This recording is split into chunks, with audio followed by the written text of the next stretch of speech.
Et Harold Iman nous a rejoint sur ce plateau. Harold, bonsoir. Bonsoir. Vous êtes notre spécialiste des questions internationales.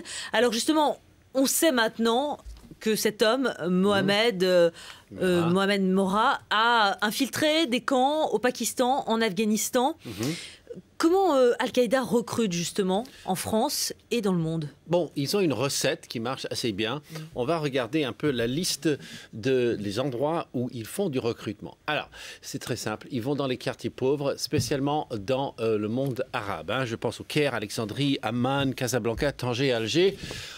Ou bien ils cherchent plus haut dans la chaîne sociale, dans les facs européennes. C'est l'équipe qui a fait l'attentat du 11 septembre. Ils avaient, pour la plupart, des diplômes universitaires.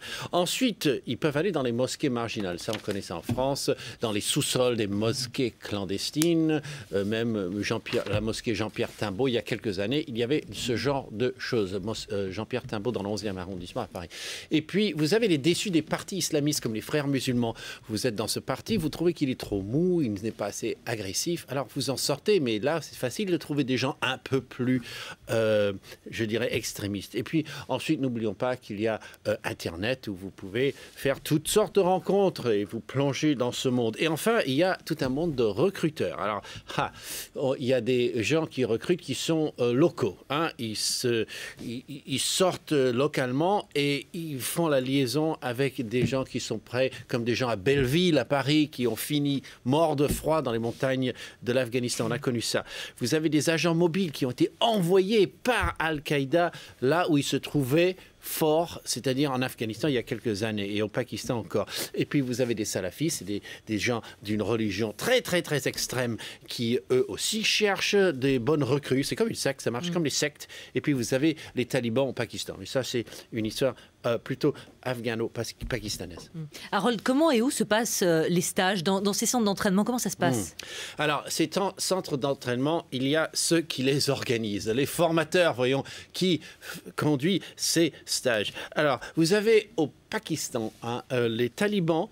Il faut comprendre que les talibans sont surtout d'une ethnie qui s'appelle l'ethnie Pashtun. Et cette ethnie a la particularité d'exister à la fois en Afghanistan et au Pakistan, des deux côtés de la frontière. Et c'est dans leur zone à eux qu'ils ont des camps d'entraînement, particulièrement le parti qui s'appelle TTP.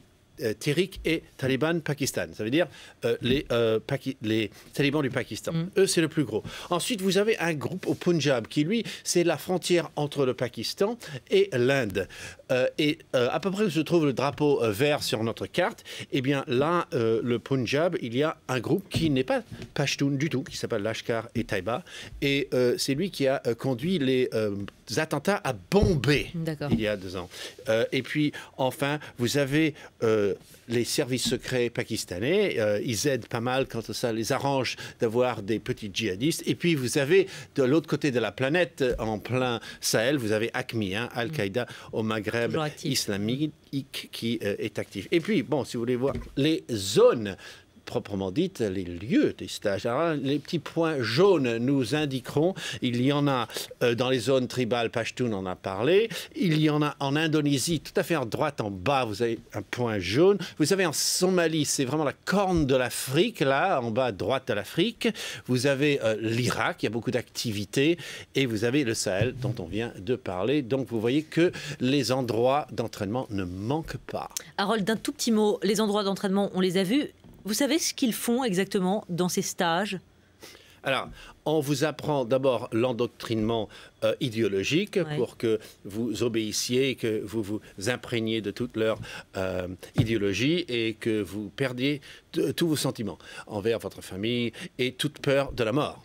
En fait, on vous apprend que vous êtes déjà mort et que vous êtes en sursis avant le grand acte. Bon, ça, c'est vraiment pour ceux qui vont faire un attentat suicide. On vous apprend les explosifs sous toutes ses formes, les bonbons de gaz, les choses plus sophistiquées.